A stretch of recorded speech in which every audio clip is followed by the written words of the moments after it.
Aloha mai kako. Welcome to the Moana Nui podcast as we continue our celebration of Asian American Native Hawaiian Pacific Islander Month. My name is Moana McAdams, and I am the founder of our show.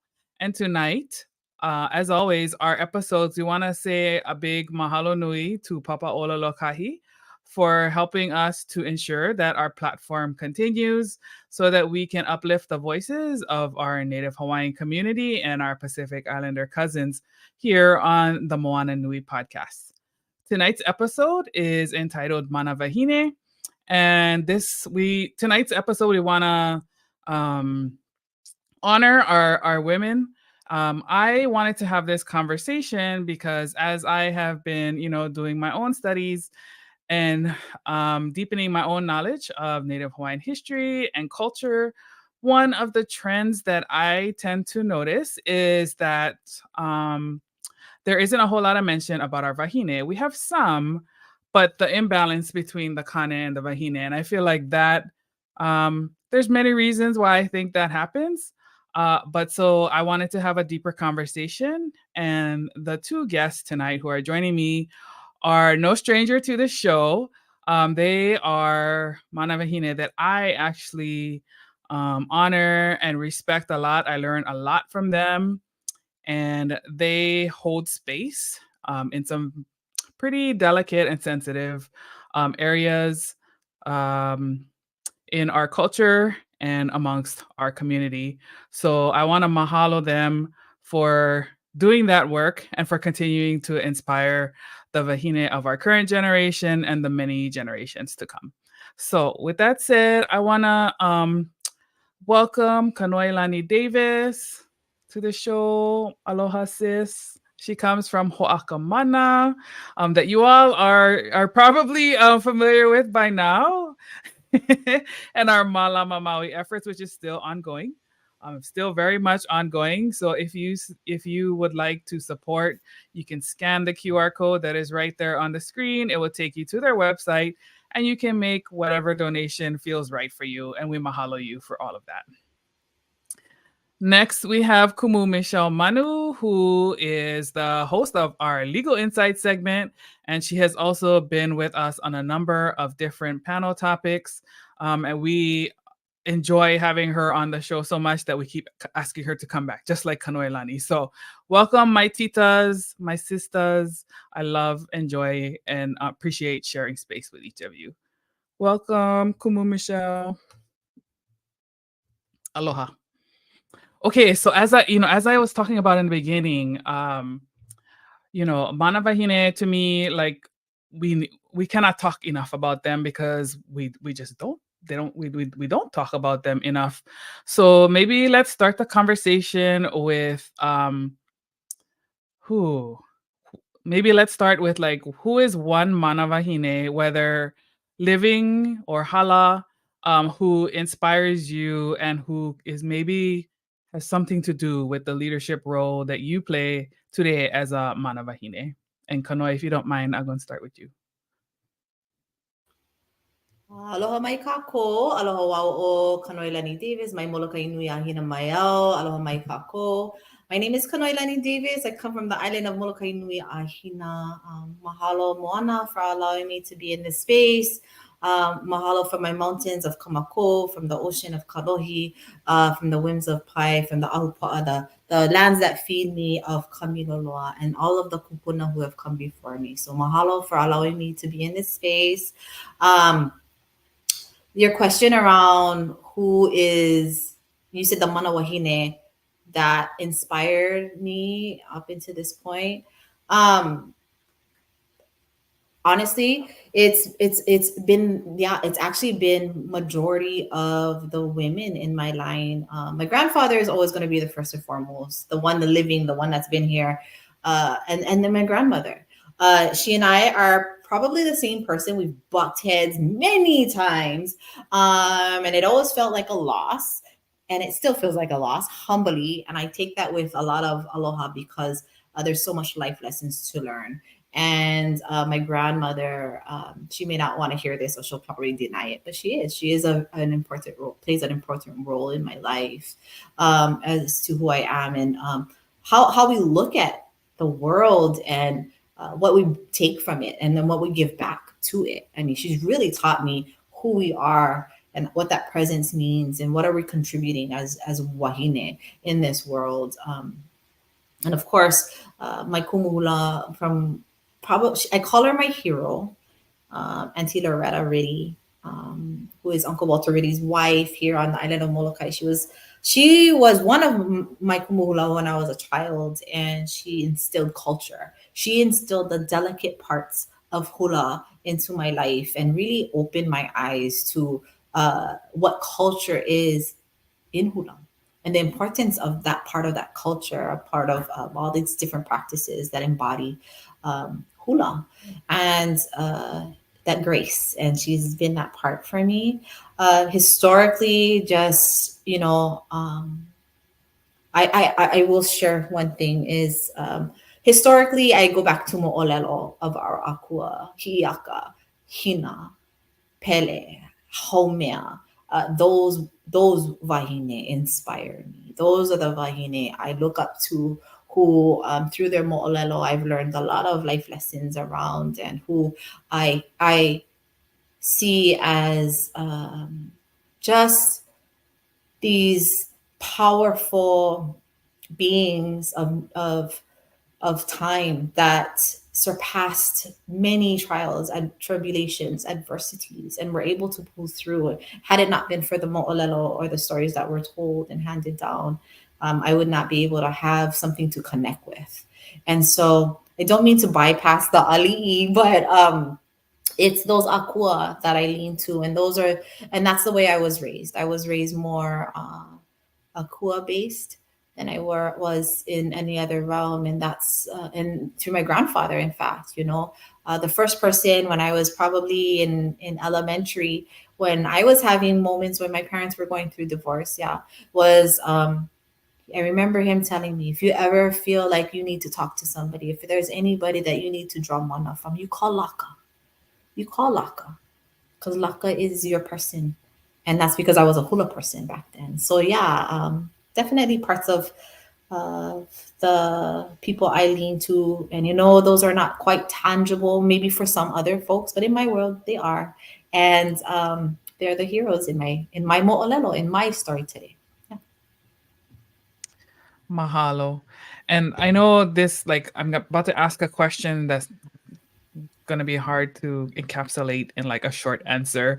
But for those who are not familiar with who Laka is and why she's important to Hawaiian culture, can you just give like a quick summary? Laka is the akua for hula, also the akua for the forest. Laka is also the what they would say, aside from kapo and la'i, which I can go back all the way back to them, was well known for taking hula and sharing it with the world. Yeah. Mahalo.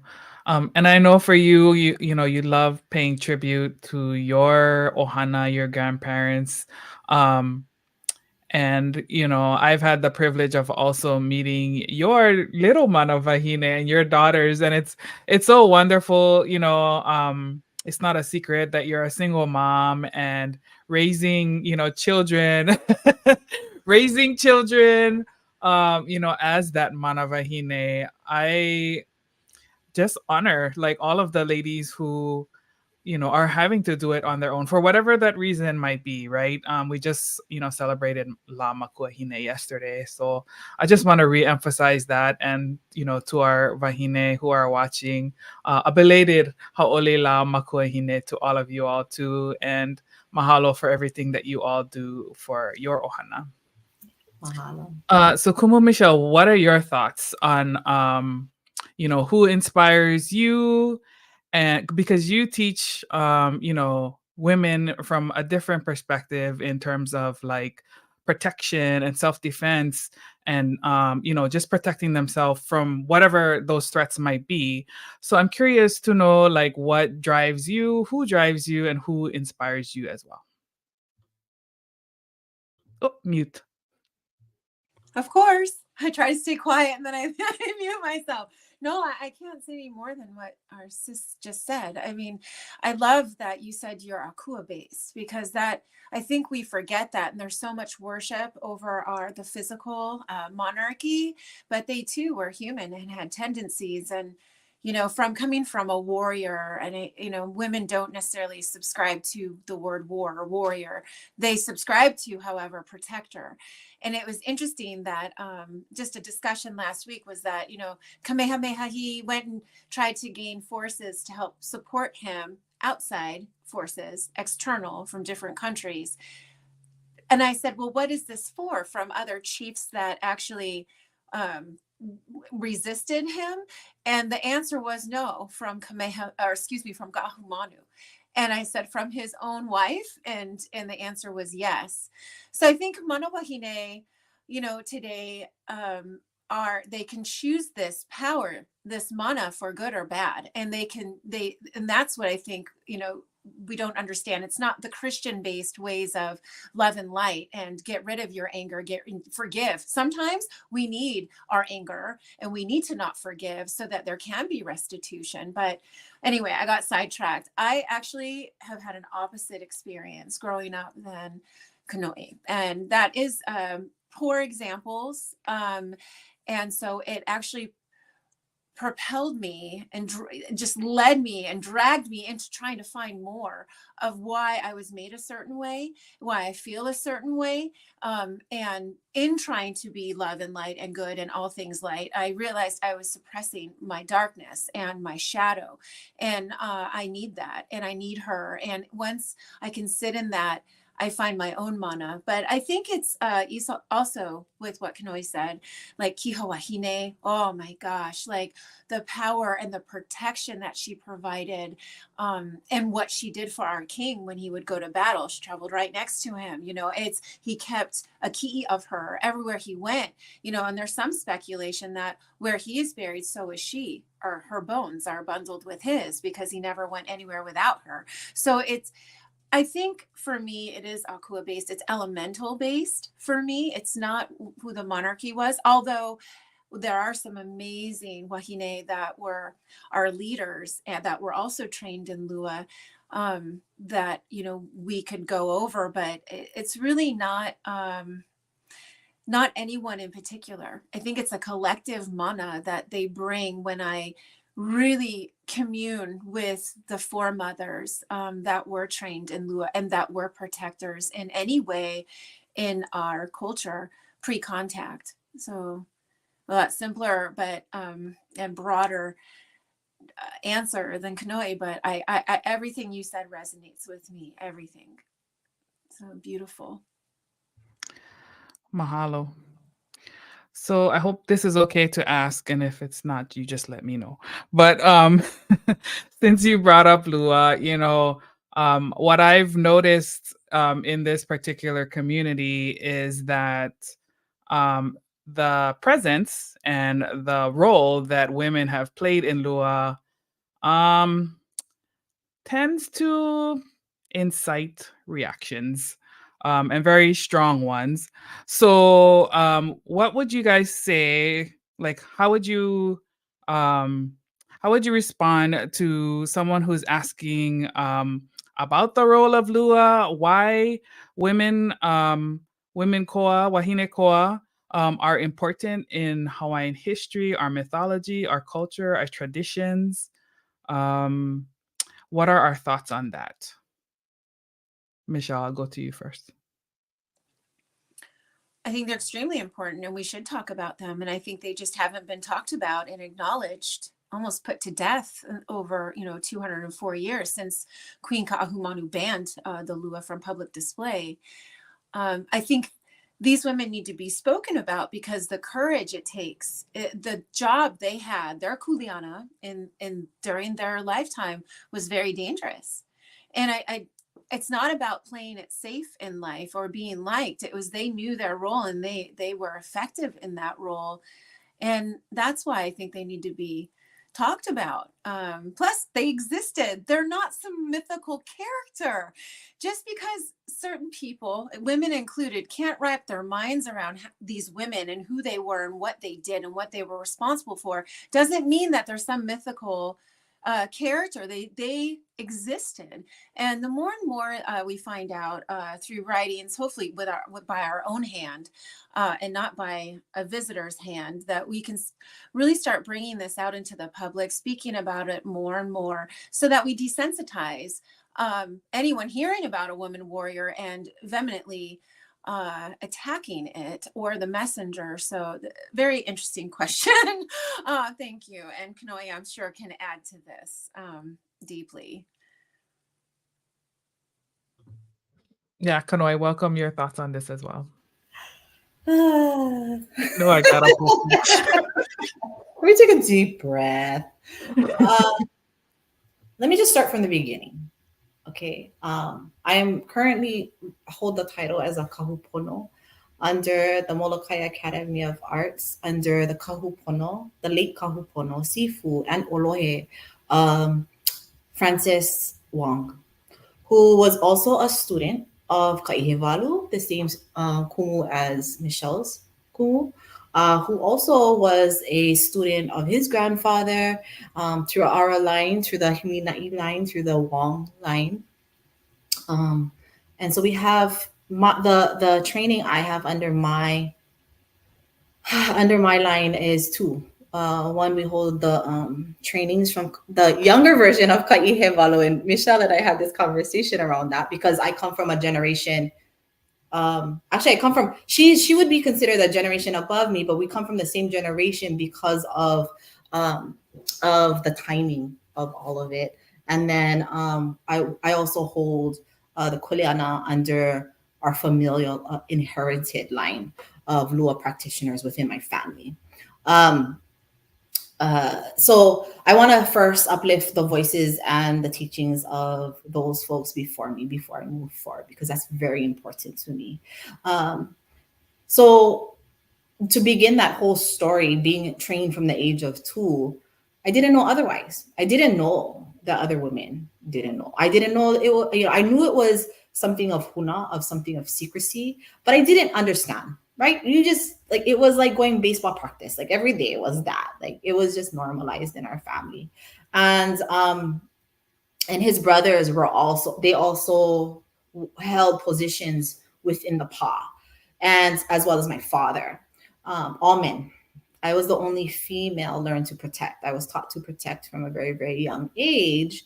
And the only reason for that was, 1, I was the oldest, and 2, my brother was born with cleft.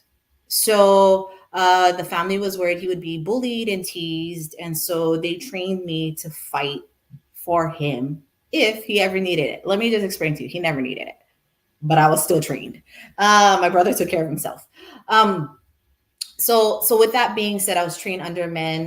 When I sparred in the PA or in the dojo or in the hale, whatever you want to call it, we really didn't have. My grandfather had to walk a fine line between spiritual and Christianity at that time. Those were like the 80s and the 90s because of the just fear.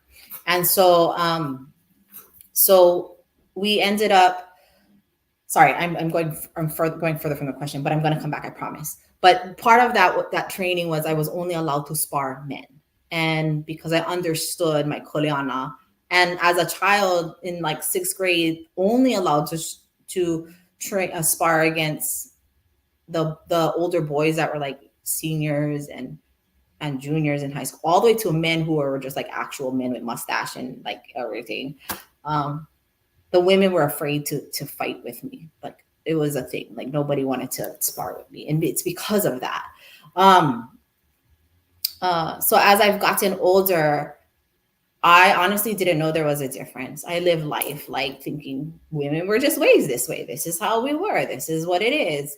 It wasn't until maybe I left to the continent to live and grow and have a thing and have children, come home back to Molokai in 2005 as an adult. And I go, oh my gosh, there's other Lua people. And I'm like walking through Bishop Museum. I'm going to events on Oahu, and I'm like, oh, there's the other Lua people. And like, I'm talking to the Olohe, and I'm seeing all of their weapons. And I'm like, ooh, because I was only trained with one weapon, and that's all we needed. So it wasn't later on in life that I learned about the other weapons. And so I was like, oh my gosh. So I would have these conversations with Olohe, who then were like, what weapon do you use? I'm like, oh, I use this weapon, and this is my grandfather, and this, excited. No, none of that existed. There's no such thing as that weapon. Oh, I don't know what you're talking about. Even the healing methods, right? Because our weapon to hurt is also the same exact weapon we use to heal.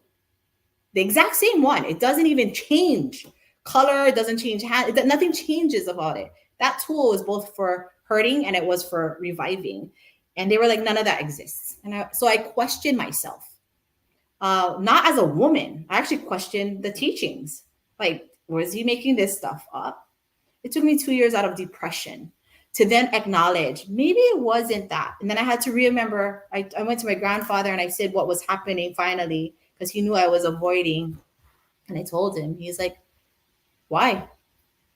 Why do you believe that? What makes that more real than what I taught you? And then I didn't even have to answer because he didn't want to hear the answer. He just needed to know that I got it. And I went, got you. And I went on with my life.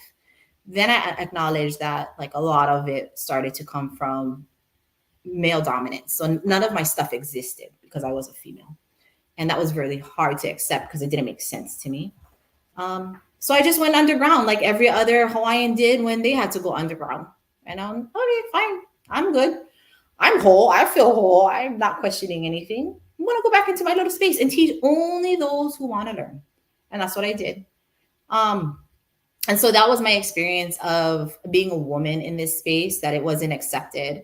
And then when I would talk to hula people about Lua, and because I'm like, oh yeah, we do this, and they didn't understand it. And I'm like, wait, what? Like I know the stories of like how and where and who and what. That's why we pay attention to feet. That's why we pay attention to certain movements, and I could identify them. And I was trained to identify to kilo. So my job was to go out into the community, watch all these hula dancers and practitioners, and identify exactly who the kumu was, where they were from. I could listen to Oli, know exactly what island they were from, exactly who they're cool. Those were identifiable things. Today, we can't do it as much. Everything's just mixed and like all over the place. So I couldn't do it today. I admit it. But the old way, I could. And the reason for that was so that I could identify the steps. So I could start pulling and extracting that. And then I was able to incorporate. And so it was very interesting that was part of that world. And yeah, how women were just not respected in that way. And I didn't realize that. I didn't know it was a gender thing. I honestly didn't. I just thought it wasn't. At the end of the day, I honestly don't think it's a gender thing. It's definitely an ego thing, and that has no gender.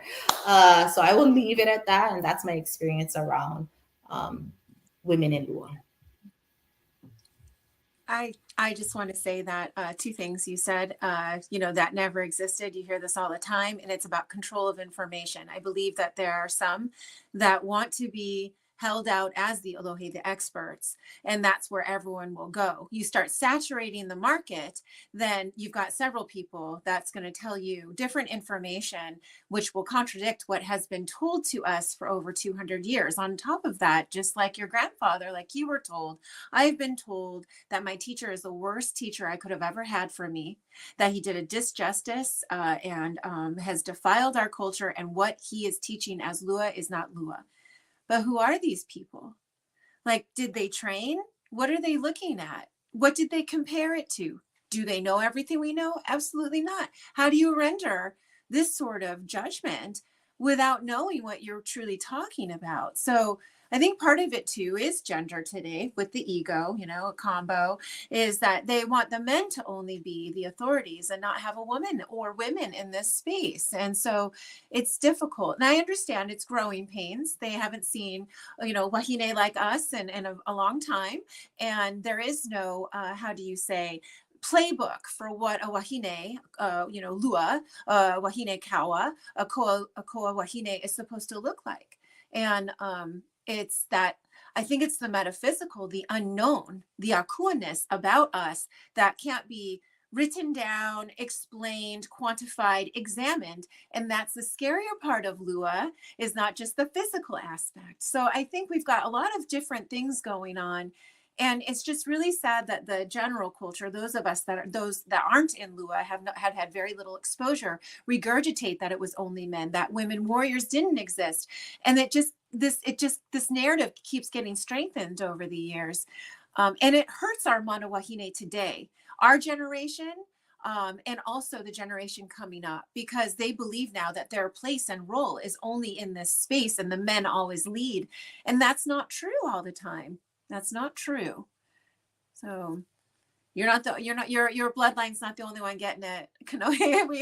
I get this all the time. So very fast. No, I think one of the things too is like, it doesn't, I guess in my world, it also, I'm not at the forefront of Lua. I do still hide it in my hula and I still practice it. So I probably, I'm not out there. I don't have a Lua pa. I don't have any of those things. So I, you know, for me, it's just, I'm content, you know, with not content in a like, I'm done, I'm good, like kind of way, but more or less like, I'm okay, you know, and I acknowledge that they cannot take away what I already know. And that's more than enough. And it's interesting because a lot of the things that I had brought up that they said didn't exist, I'm watching, they're all talking about it. And I'm going, oh, but they don't know where that came from. So it's very interesting. We can plant as many seeds as we want and watch it grow. And you'll see how people develop their EQ. But I want to preface though, there are Lua Wahine today. There are women who practice. What I want to make sure that we leave here with is this acknowledgement that there are women who still practice Lua under Olohe that are Kane, and there are Pa out there that teach women. So we're not saying it's not everyone and it's not all, but you know, there are a lot of respectable Olohe out there as well that we aloha. And you know, I think there's a lot of shifting and changing in time. And I don't want to say it's better, like everything's fine and dandy, but from what I've witnessed up into this point, it's in my world, at least, I can only speak for myself. It's gotten better and a lot better. And part of that is also removing myself from spaces that don't serve a purpose. You know, especially when others try to regulate your space as if they understand. So I think that could go for a lot of the work that we do as practitioners, whether it be this hula, healing, lomi, la'o, lapa'a, whatever, you know, it's the same. But we have to also acknowledge as Kanaka that the reason why we had to go in hiding were because of the Kanawai. And if we want to liberate ourselves from those Kanawai that held us down, then we need to do it with each other first. And that's going to take a lot. It's going to take a lot. Yeah. Mahalo, Nui, for that clarification. Because I didn't even think that this could be perceived as a negative. This is just opening up this conversation. Well, I hope nobody took it as like a bad message, because that was not the intent at all. I know for me, like, I mean, you guys know because we talk outside of the podcast, but I'm always curious about these things that were not accessible to me, you know, growing up. And I think when you don't have it, it's easy and you're not taught either way. I know for myself, I'm trying to see like, what is the truth? What is like bad, I don't know, bad influence. And I think this is really important for us to talk about, especially, you know, like as our community continues to live, grow up, be raised outside of Hawaii, and where our cultural practitioners are just not as prevalent, right? And there are a lot of Kanaka who are trying to find their way, especially for the Kiki who they are born and raised on the continent, or, you know, even outside of the United States, outside of Hawaii, and are seeking their identity, are trying to, you know, better understand our cultural practices, what was true, what is not true, especially in this information, like lots of misinformation now, so easy for messages to get misconstrued. And so I'm always appreciative of those who are willing to come and be open and share knowledge without that ego thing, right? Like, because I think when there's a lot of that attacking that I see, I'm just like, I have to ask the question, like, why are you attacking? Especially when it's pretty transparent that a lot of the, at least what I see, I'm like, okay, so it's okay for our practices to be taught in Hawaii, but all of a sudden when we move someplace else, we cannot practice. So, like, are you saying that half of Hawaiian community cannot practice our culture just because we're not at home? Those are the kinds of problematic rationale that I always feel like I need to check you. I got to ask you questions. I'm not attacking. I'm just asking questions to make sure what I'm hearing from you is what you're saying. Because if it's not, please correct me, right? Like, and so again, this is why I love bringing it up in podcast, because I know there are people, they may not be engaging, but they're watching and they're seeing, like, and they have questions, but they're not brave enough to ask yet, right? So my hope is that I like to ask questions that I am anticipating from the community, just from other, things that I observe around. So mahalo to you guys for doing this, because I've been wanting to talk about Lua for a while, and there's been people in my DMs like, oh no, you cannot, and I'm just like, oh my gosh, I cannot. Okay, all right, but it's my culture too. I want to say something. Because I'm half Scandinavian too, and mixed with Chinese, Filipino as well. Mixed with the Hawaiian, and it's if I had not found Olohe Kaiwalu here on the mainland U.S., continental U.S., I would have never have been exposed to or even seen or been able to. I doubt 100% that I would have been accepted to study Lua. I actually had to be here to learn it so I could bring it home. So that's my path. That's the way it turned out for me. So it's not. We must continue our cultural practices, even if we're diaspora, and it's the way it has to be, and regardless of what anyone is saying. Yeah, and I know Kanoi's over there. I can already anticipate what she's gonna say. Never mind them. Focus on you. That's honestly my grandfather, just like, no mind them. Like, I think that's one of the things. I have been a Molokai person. Remind you now, Molokai is even more removed from a lot of the other places in Hawaii with the least amount of resources, right? On top of moving to the continent for a good 10 years and then moving back home. Like, it's weird.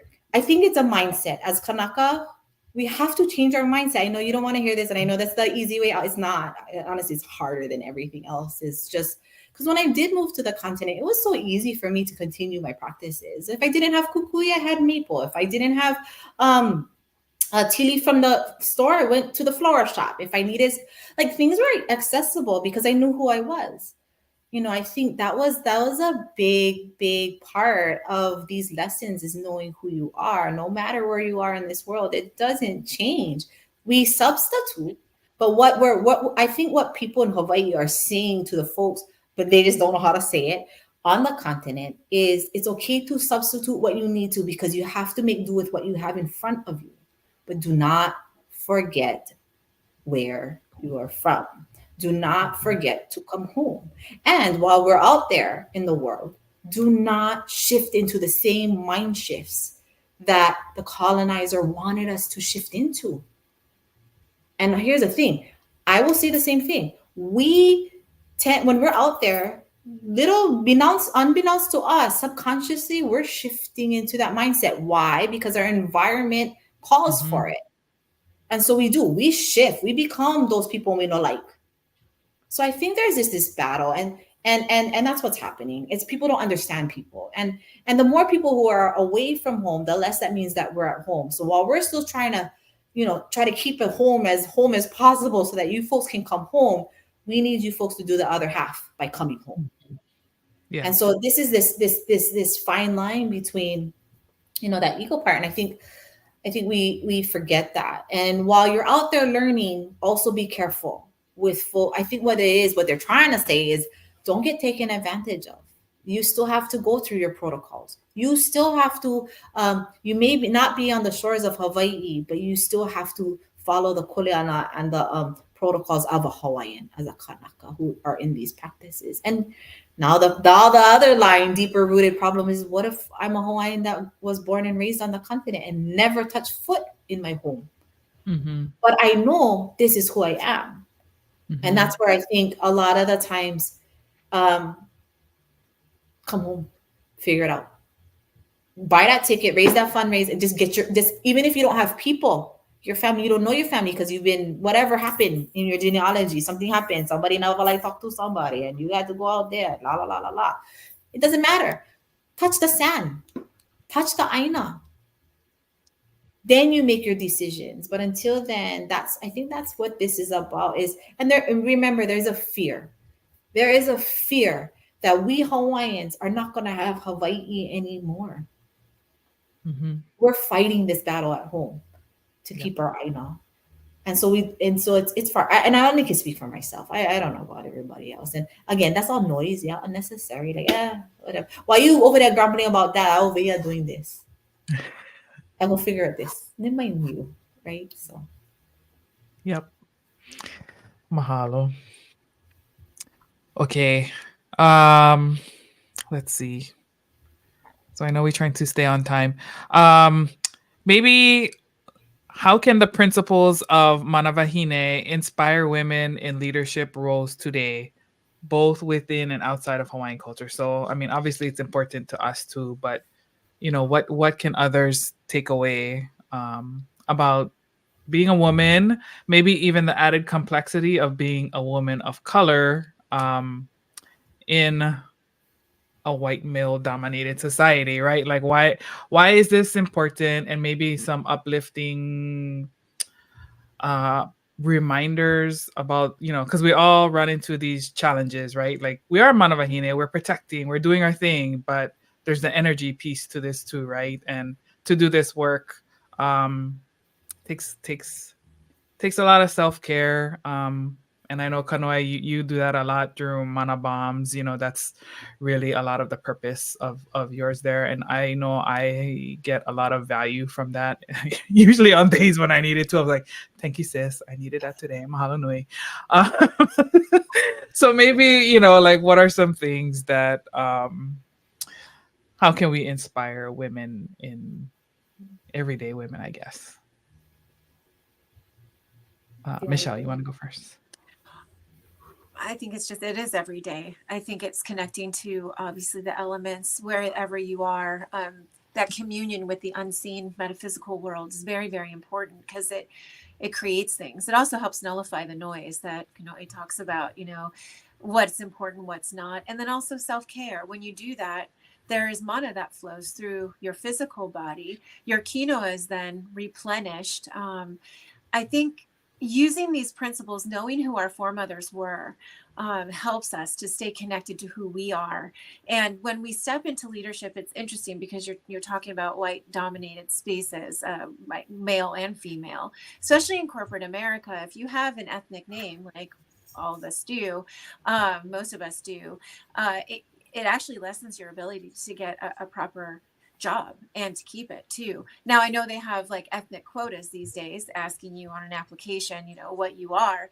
And sometimes that will eliminate you. For the longest time I had trouble. I was looking for another job and they would absolutely hire a New Yorker over someone from the West Coast, definitely not someone from Hawaii with an ethnic last name. So it was very difficult. I knew I was very qualified for these positions.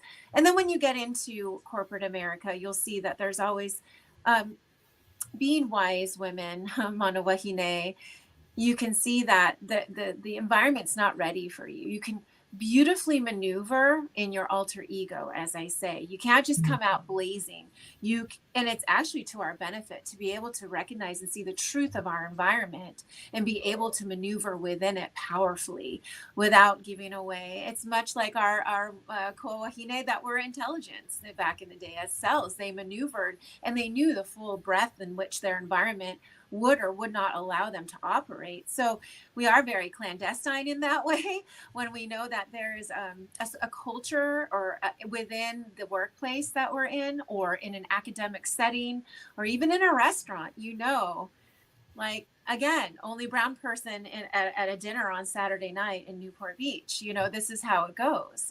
So knowing that and using our wisdom and our power to maneuver within that very gracefully, it's not that we're denying who we are. We're actually embracing more of who we are and knowing wisely how to navigate through it and maneuver. And I think that leads us more into leadership roles today. But I'm sure Kanoe can add to this and how she feels about it. Yeah, mahalo. Mine are really like like it's probably because I've gone through a lot and I've done a lot of work, and I utilize the training from actually my Lua training that I have in the way I think, in the way I do things, because the Lua also embodied a lot of our healing practices. And so I never heard the term Mana Wahine or Ko Wahine until maybe in the past, I don't know, like 5-10 years, something like that. It's a newer concept. I'm very grateful for my grandfather, because I never felt as if there was a gender anything. I mean, sometimes. I know he spoke to my brother a lot different than he spoke to me, but when we got lickings, we both was equal. You know, growing up and being on the continent, I felt racism to the heaviest extent as well as a young woman. And I've also dealt with corporate America, dog eat dog, the male dominated spaces. One of the biggest things that helped me get through all of that was knowing exactly who I was, knowing what my kuleana was in life. And so that has helped me lean on my own personal grounding, and that led the way to my next step. And so although there was a barrier here, even in Lua, we also know we can shift in a heartbeat. You come here, I can either go right through you, or I can shift and let you just go right past me. Because I also have Gung Fu I have Wing Chun in my line. So we also know the idea of energy movement, right? I can either use that force to hit force with force, or I can use that force and let it just go. And then I can just tap it and it'll just even go further than I want it to. And so while we have this physical understanding of Lua used in these spaces, we have to utilize that understanding in our mind. And I think that's one of the biggest parts about the gender part. It's like, I never felt like I was inadequate because I was a woman. Maybe because I was brown, yes, but not because I was a woman. And when those moments happen, I went, oh, okay, yeah, we're not for you. Fine, I go start my own job. Oh, I cannot work here. Fine, I go start my own thing. Oh, yeah. And that required me to research, study, practice. And one thing George Helm would say, right, do your homework. And then it helped elevate me into those spaces. And so, but that requires also the kuleana part. Like, you got to hold that kuleana, right? I have the inherited kuleana, and then I have the physical reality of today's kuleana that I have to balance. And then as a single mother raising all 4 of my daughters, like, no child support, no, none of that. Like, at the end of the day, it was like, it was fine, because I knew that way back when in our culture, the women had the keiki anyway till they were a certain age.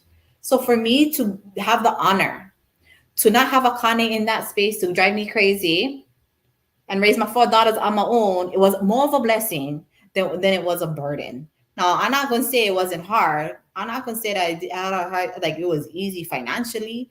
It was mentally easy. And I'm not going to even say it was like my children were okay 1000% of the time, because I drove half of them crazy, literally.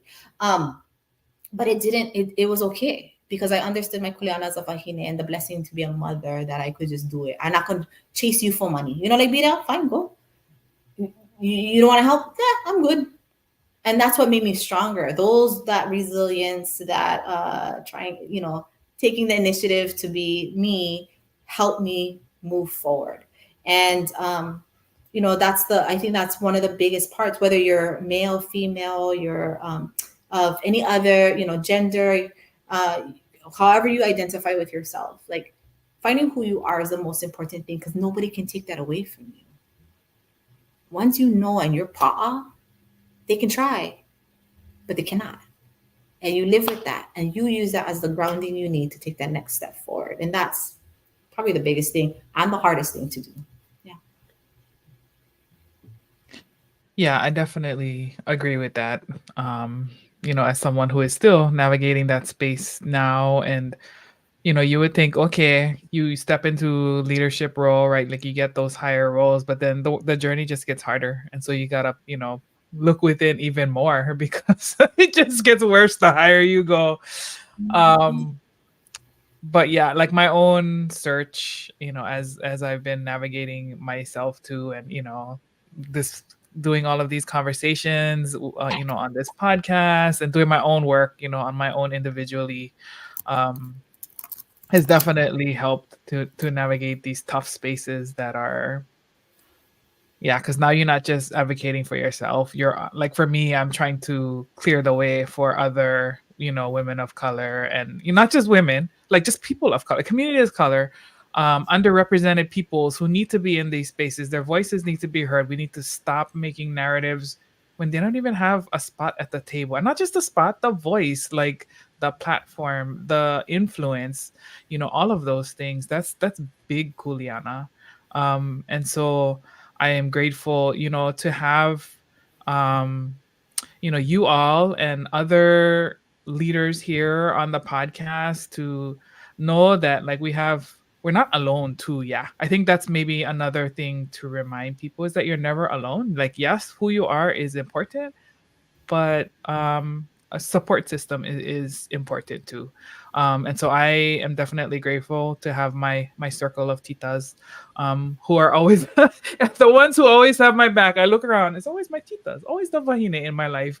So I just have to mahalo, everyone for being there for me, and our wonderful community.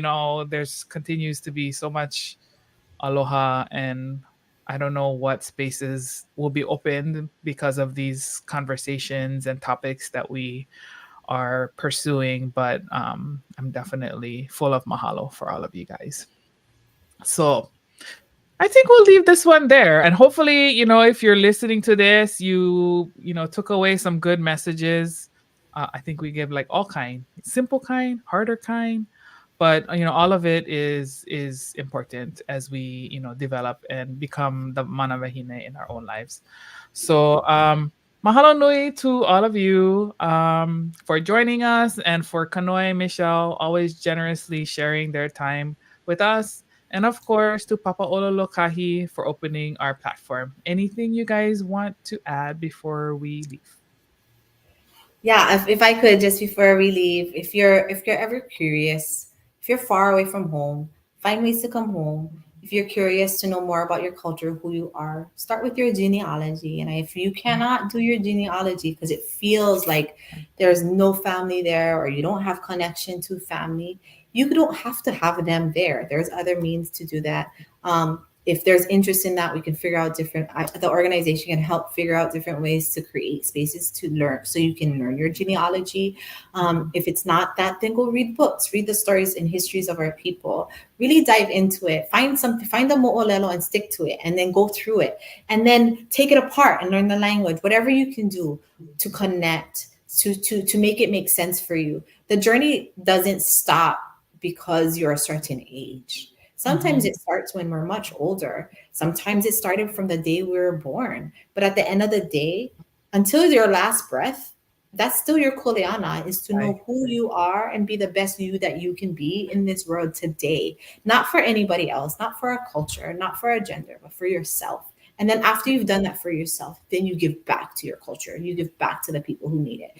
And we're just waiting. And we're waiting for you and to come and be embraced and do your thing. So mahalo. Yeah, mahalo for that, mana'o. Very, very important. And if you need help with genealogy, we also have segment on that too.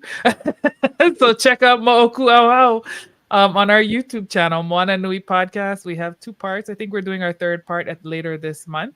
So getting you connected to resources and people, like, it's really important for you to like find relatives because they can help you, because a lot of people have already done the work.